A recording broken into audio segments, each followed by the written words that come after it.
Welcome back to my channel Science Tweets with Pooja. I hope you all are doing well. देखिए आज का जो ये video है, आज से मैंने एक क्लास 9 साइंस की सीरीज स्टार्ट की है. So every day I would be posting videos chapter wise. Okay, and chapters को भी हमने स्प्लिट किया है into parts. So topic wise you would be getting the videos.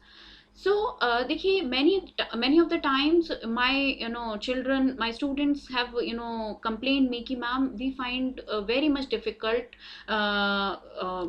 about biology, right? Means they find difficulty in learning the things in biology. सो देखिए, सबसे पहला step, learning नहीं होता कभी भी किसी चीज़ को आपने समझना होता है. First you have to understand the concept. और अगर आपको कॉन्सेप्ट समझ में आ जाता है तो फिर उसको याद रखना बहुत बड़ा टास्क नहीं होता, बहुत बड़ा प्रॉब्लम नहीं होता. तो keeping in mind the problems which my students generally face, तो मैंने ये जो सीरीज स्टार्ट किया है, instead of starting from chapter 1 I am starting it with chapter 5, fundamental unit of life, क्योंकि वो एक बायोलॉजी का चैप्टर है. तो आप सबको पता है फंडामेंटल यूनिट ऑफ लाइफ की अगर मैं बात करूं तो उसमें हम कौन कौन से टॉपिक्स आज के वीडियो में लेंगे. सबसे पहले हम सेल की डिस्कवरी के बारे में बात करेंगे. देन हम बात करेंगे माइक्रोस्कोप्स की, कैसे माइक्रोस्कोप्स इन्वेंट हुए. देन सेल्स, उनके शेप्स के बारे में, उनके साइज के बारे में, उनके फंक्शंस के बारे में. उसके बाद कैसे हम ऑर्गेनिजम्स को क्लासीफाई कर सकते हैं on the basis of the cells. So let's start for the concepts. देखिए, अगर हम सेल की डिस्कवरी की बात कर रहे हैं और हम रॉबर्ट हुक की बात ना करें तो ऐसा तो पॉसिबल है ही नहीं.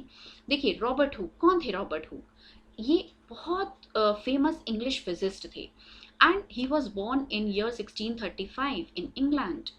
रॉबर्ट हुक को 1665 में as a professor of geometry appoint किया गया.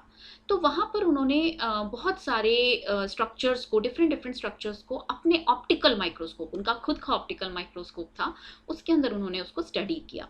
तो जैसे उन्होंने स्नोफ्लेक्स के क्रिस्टल स्ट्रक्चर को स्टडी किया. उन्होंने जो आपका ये प्लांट स्टेम होता है, जो वुड होता है, उसके ऊपर आपने देखा होगा एक ब्राउन कलर का, अगर आप उसको स्क्रैप करेंगे तो ब्राउन कलर की थिक कोटिंग होती है, जैसे हम कॉर्क कहते हैं, उन्होंने उसको भी स्टडी किया. तो जब वो अपने ऑप्टिकल माइक्रोस्कोप से इन सारे स्ट्रक्चर्स को स्टडी कर रहे थे तो उन्होंने डिफरेंट ड्राइंग्स बनाई. जो भी उन्होंने माइक्रोस्कोप में देखा उसे उन्होंने ड्राइंग्स की फॉर्म में नोट किया. एंड आफ्टर दैट उन्होंने अपने सारे ड्राइंग्स को एक बुक में पब्लिश किया which was named as Micrographia. अब देखिए, जब वो कॉक को प्लांट के कॉक को, जो आउटर मोस्ट लेयर है, उसको जब वो स्टडी कर रहे थे तो उन्होंने क्या देखा? उन्होंने देखा कि जो स्ट्रक्चर है वो कैसा था? Honey comb like structure. जैसे आप देखते हो ना, मधुमक्खी का छत्ता होता है, उसमें छोटे छोटे कंपार्टमेंट्स होते हैं, बिल्कुल सेम ऐसा स्ट्रक्चर उन्हें दिखाई दिया. तो उन्होंने हर एक कंपार्टमेंट के लिए एक टर्म यूज करा, सेल्यूला. सेल्यूला का मतलब होता है स्मॉल कंपार्टमेंट्स. ओके, तो यहाँ से टर्म आपके पास आई सेल. तो ये एक बहुत बड़ी डिस्कवरी थी. बड़ी डिस्कवरी हम इसलिए बोल रहे हैं क्योंकि यहीं से तो हमें स्टडी करना, हमें समझ में आया कि living organisms basically what are they composed of. So Robert Hooke की जो जर्नी थी ये यहाँ से स्टार्ट हुई, मतलब यहाँ से इन्होंने इतना सारा काम किया. उसके बाद एंटोन वॉन ल्यूवेनहॉक ने एक, उनका अपना एक माइक्रोस्कोप था, सिंपल माइक्रोस्कोप था. It was having one convex lens. लेकिन इन 1674 with the help of his simple microscope he studied algae. आप एल्गी जानते हैं ना? एल्गी को उन्होंने स्टडी किया, जो स्टेगनेंट वाटर में होती है, ग्रीन कलर की, जिसको हम स्पाइरोगायरा भी कहते हैं. उन्होंने उसको स्टडी किया और पहली बार उन्होंने बताया कि सिर्फ सेल्स डेड नहीं होते, लिविंग सेल्स भी होते हैं. और ऐसा माना जाता है कि बाद में उन्होंने बैक्टीरियाज के बारे में भी बताया, हमें बहुत सारी चीज़ों के बारे में बताया, बहुत सारे लिविंग सेल्स के बारे में बताया. बट देखिए, ये सब कुछ क्यों हो पा रहा था? जस्ट बिकॉज ऑफ माइक्रोस्कोप्स, क्योंकि माइक्रोस्कोप से हम इंटरनल स्ट्रक्चर्स देख पा रहे थे. एंटोन वॉन ल्यूवेनहॉक के बाद कंपाउंड माइक्रोस्कोप्स आए. देखिए, ल्यूवेनहॉक का जो माइक्रोस्कोप था उसमें सिंगल कॉन्वेक्स लेंस था, तो देखा गया कि उसका मैग्निफिकेशन बहुत ज़्यादा हाई नहीं है, तो फिर उसके अंदर 2 कॉन्वेक्स लेंस यूज़ करे गए. जब बाई कॉन्वेक्स लेंस यूज़ करे तो वहाँ से आपके पास आया ये कंपाउंड माइक्रोस्कोप. और कंपाउंड माइक्रोस्कोप में हम क्या करते हैं, हम बेसिकली सनलाइट को यूज करते हैं इल्यूमिनेशन के लिए। आप जब स्लाइड लगाते हो तो आपने देखा होगा नीचे एक मिरर होता है, वो मिरर के ऊपर सनलाइट फॉल करता है और वो सनलाइट को फोकस करता है आपके स्लाइड के ऊपर, तो जिससे कि आप स्लाइड के ऊपर जो भी टिश्यू है, जो भी सैंपल है, उसको आप बहुत इजीली देख पाते हो। लेकिन 1920 में ऐसा रिसर्च हुआ कि अगर हम इलेक्ट्रॉन्स को बहुत हाई स्पीड से एक्सेलरेट करें, और कहाँ पर एक्सेलरेट करें, वैक्यूम के अंदर एक्सेलरेट करें। देखिए वैक्यूम क्या होता है, जहाँ पे इवन एयर भी नहीं है, where there is nothing at all.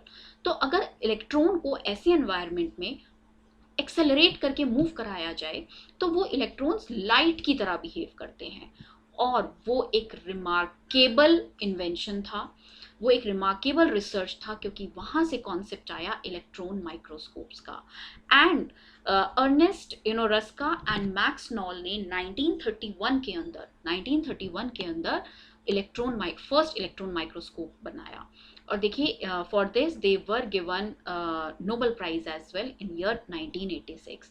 तो देखिए ये सब कुछ, ये जो सारे इन्वेंशंस थे, माइक्रोस्कोप्स के इन्वेंशंस थे, इसकी वजह से हमें सेल के स्ट्रक्चर्स स्टडी कर पा रहे थे, सेल के स्ट्रक्चर्स को हम स्टडी कर पा रहे थे। अब देखिए एंटोन वन ल्यूवेनहॉक ने लिविंग सेल्स के बारे में बताया। तो जब सेल्स के ऊपर बात चल रही थी तो श्लीडेन एंड श्वान, दो साइंटिस्ट थे, उन्होंने 1838 में अपनी एक सेल थ्योरी प्रपोज की, जिसके अकॉर्डिंगली कहा गया कि जितने भी लिविंग ऑर्गेनिजम्स हैं वो सेल के बने हुए हैं, means cells are the building blocks of the living organism. और उन्होंने कहा कि सेल जो है उसका डुअल एंटिटी हो सकता है। अब इसको समझिए, प्लीज ध्यान से समझिए, डुअल एंटिटी का मतलब क्या होता है। मतलब एक सेल अपने आप में एक ऑर्गेनिज्म भी हो सकता है और एक सेल एक ऑर्गेनिज्म का पार्ट भी हो सकता है। ओके, तो यहीं से कॉन्सेप्ट आया डिफरेंट टाइप्स ऑफ ऑर्गेनिजम्स का, कि ऑर्गेनिजम्स यूनिसेल्यूलर भी हो सकते हैं और ऑर्गेनिजम्स मल्टी सेल्यूलर भी हो सकते हैं। इसके बारे में बात अभी हम बाद में करेंगे, लेकिन सेल थ्योरी का जो ये पोस्टुलेट था वो बिल्कुल करेक्ट रहा कि सेल्स जो हैं बिल्डिंग ब्लॉक्स हैं ऑर्गेनिज्म के, लिविंग ऑर्गेनिज्म के। उसके बाद उन्होंने एक चीज़ और बोली कि सेल्स जो हैं उनका फॉर्मेशन कैसे होता है, वो स्पॉन्टेनियसली फॉर्म होते हैं, ठीक है, जैसे क्रिस्टल्स फॉर्म होते हैं। बट इस पोस्टुलेट के ऊपर रुडोल्फ वर्शो ने थोड़ा वर्क किया और 1858 में उन्होंने एक बात कही कि सेल्स का फॉर्मेशन कैसे होता है। सेल्स का फॉर्मेशन डिवीजन से होता है, ऐसे स्पॉन्टेनियसली नहीं होता। उन्होंने कहा कि cells they come from their pre existing cells. मतलब अगर मैं ब्लड के सेल की बात कर रही हूँ तो उसका एक अपना प्री एग्जिस्टिंग सेल होगा जिससे बनेगा। स्किन सेल है तो स्किन सेल पुराने किसी स्किन सेल से बनेगा, ठीक है। तो सेल्स जो है वो प्री एग्जिस्टिंग सेल से बनते हैं, उन्होंने ये बात बोली। तो इस तरीके से देखिए, जब भी आप सेल बायोलॉजी की बात करते हैं तो आपको ये एक बेसिक टाइमलाइन पता होना चाहिए। और आप प्लीज ये नोट डाउन भी कर सकते हैं, ये जो भी मैंने एक बेसिक टाइमलाइन दिया है।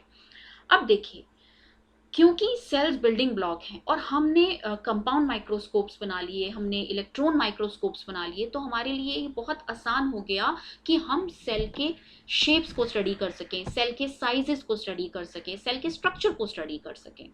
तो जब स्टडीज हुई तो देखा गया कि एक ऑर्गेनिज्म के अंदर ही मल्टीपल सेल्स हैं and they all are different in their shapes, they all are different in their sizes. और कहीं ना कहीं when in depth studies took place तो देखा गया कि उनके जो शेप और साइज थे they were in coordination with their function. मतलब जो उनका फंक्शन था उसके अकॉर्डिंग थे। जैसे देखिए आपको स्लाइड पे दिख भी रहा होगा, आपको एक नर्व सेल दिखाई दे रहा है। नर्व सेल एक बहुत लॉन्ग हमारी बॉडी का लॉन्गेस्ट सेल होता है नर्व सेल। तो अब क्या जरूरत थी कि नर्व सेल का साइज लॉन्ग ही बनाना है ना। तो आप सबको पता है नर्व सेल का फंक्शन क्या होता है। नर्व सेल का फंक्शन होता है हमारे ब्रेन से डिफरेंट ऑर्गन्स तक मैसेजेस पहुंचाना और डिफरेंट ऑर्गन से ब्रेन तक मैसेजेस पहुंचाना। तो ये जो कम्युनिकेशन हो रहा है ये कैसा होना चाहिए आपकी बॉडी में, फास्ट होना चाहिए ना। अगर स्लो होगा तो फिर आपका रिस्पॉन्स भी स्लो होगा, तो कोई इंजरी भी हो सकती है in the mean time.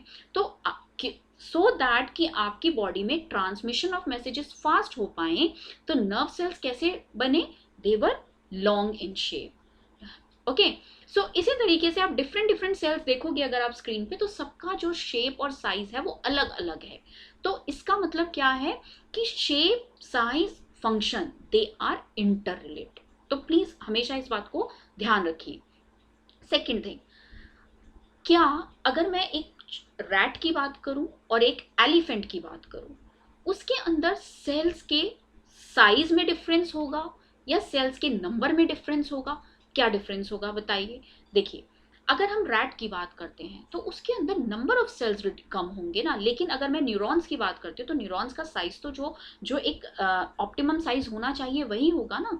So size of the animal or size of the organism, you know, is not responsible for the change in the size of the cell. Okay. हाँ, number of the cells vary कर सकते हैं, number of cells can be more और less as per the size of the organism, but the size of the cell will not vary. वो जो optimum size होगा वही रहेगा। ठीक है। अब देखिए, श्लीडन एंड श्वान की जो दो बातें थी वो बिल्कुल सही थी कि सेल्स जो हैं बिल्डिंग ब्लॉक्स हैं और सेल्स का डुअल एंटिटी हो सकता है, means they can be an one single cell can be a complete organism, and it might be possible that they are just a part of the organism, means वो building blocks हैं। तो इसी basis पर जब हमने study किया, जैसे हमने अमीबा को स्टडी करा, आपको स्लाइड पे दिख रहा होगा अमीबा, अमीबा के अंदर एक ही सेल है and that cell is performing entire function. Okay, तो सिंगल सेल है तो हमने उसको क्या नेम दिया? हमने उसको नेम दिया यूनिसेल्यूलर। इसी तरीके से पैरामीशियम है, यूग्लिना है, डाई एटॉम्स हैं, ये सब क्या है? सिंगल सिंगल सेल हैं, और यहाँ पर एक ही सेल सब कुछ कर रहा है। यहाँ पे एक ही सेल फूड इंजेशन भी कर रहा है, डाइजेशन भी कर रहा है, एक्सक्रीशन भी कर रहा है, रेस्पिरेशन भी कर रहा है, every function is being perform by single cell. तो इसका मतलब एक ही सेल पूरा ऑर्गेनिज्म है, तो हमने we have called them unicellular organisms. अब ऑन द कॉन्ट्रेरी, अगर मैं प्लांट्स की बात करती हूँ, हाईली इवॉल्व एनिमल्स की बात करती हूँ, तो वहां पर तो आप देखते हो, जैसे आप ह्यूमन बॉडी की बात करो, trillions of cells are present. तो क्योंकि मल्टीपल सेल्स हैं and every cell is given its own task, हर सेल का अपना एक टास्क है, अपना एक फंक्शन है।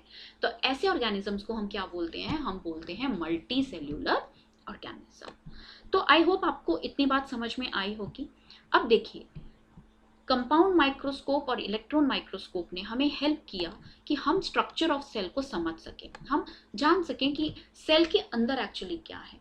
तो देखिए, सेल के अंदर बेसिकली अगर आप एक इन जनरल बात करो तो three things are very much common in all the cells, all the living cells I am talking about. उनका सेल मेम्ब्रेन जरूर होता है, मीन्स आउटर बाउंड्री जरूर होता है, which gives it protection. Then हमने देखा कि सेल के अंदर एक फ्लूइड पार्ट भी होता है। फ्लूइड पार्ट को हम क्या बोलते हैं? हम बोलते हैं साइटोप्लाज्म।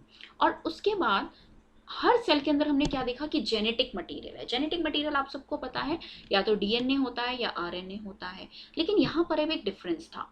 हमने क्या देखा? जैसे हमने देखा बैक्टीरिया है ना, इनके अंदर जो जेनेटिक मटेरियल प्रेजेंट है वो सिर्फ एक कंडेंस्ड फॉर्म में है, लेकिन उसकी कोई अपना एक प्रॉपर स्ट्रक्चर नहीं है ना। लेकिन अगर हम एनिमल सेल्स को देखें, प्लांट सेल्स को देखें, तो उनका जो जेनेटिक मटेरियल है उसकी अपनी एक बाउंड्री है, उसके अंदर अपना एक फ्लूइड है। तो हमने उसको नेम दिया, हमने नहीं, he was the man, Robert brown ने बेसिकली डिस्कवर किया था न्यूक्लियस को, तो उसे नेम दिया गया nucleus, nucleus term.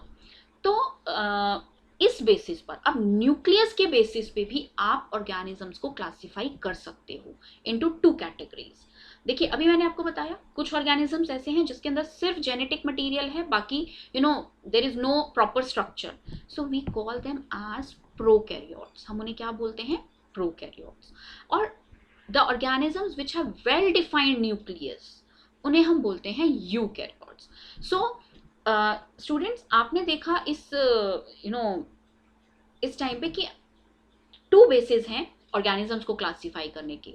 First basis है number of cells, on the basis of number of cells, and second basis है on the basis of on the basis of nucleus. Okay, so for the day I will wind up here only, but in the next video I would be talking about the these structures in detail. हम cell membrane, cytoplasm, nucleus, and then further cell organelles, we will be talking about in detail for all those things, right?